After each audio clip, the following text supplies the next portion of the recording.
นตุหรดีรัสมิงพระพุทธคุณังหรดีรัสมิอันใจเยสัพพทุกข์สัพพโศกสัพพโรคสัพพภัยสัพพสังขารังพุทธโร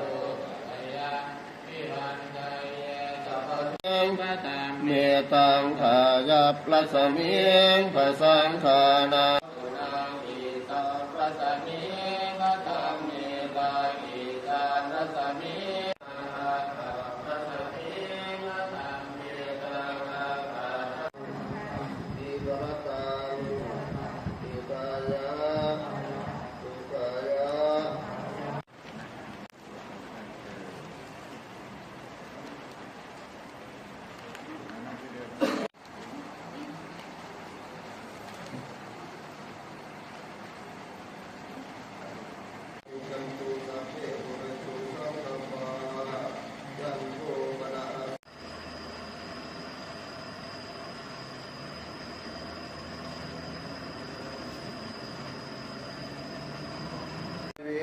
ชะตาชีวิตของข้าพเจ้า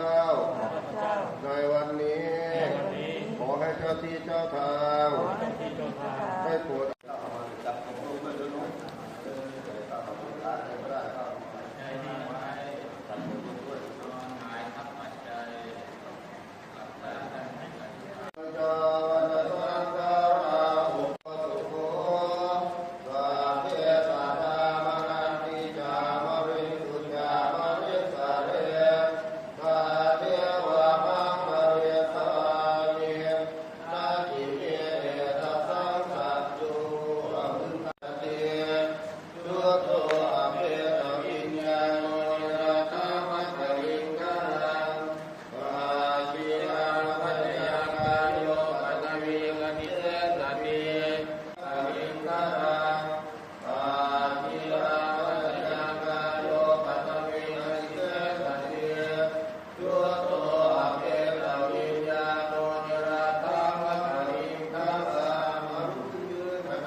ในมือครับยะปะกะสะมะปะทะละภะคะสัทธะนะมะอะอุระโมพุทธังรักษาธัมมังรักษาสังฆังรักษานะโมพุทธะนะโมพุทธายะนะจาอิติพุทธิสัมมิอิติอะระหังพุทธะพุทธังอะระหังนะพระอุปาปัสสะมุ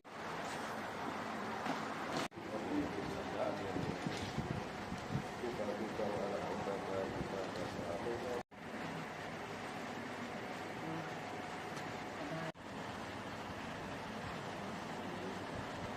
ข็งแรงดีอ่ะ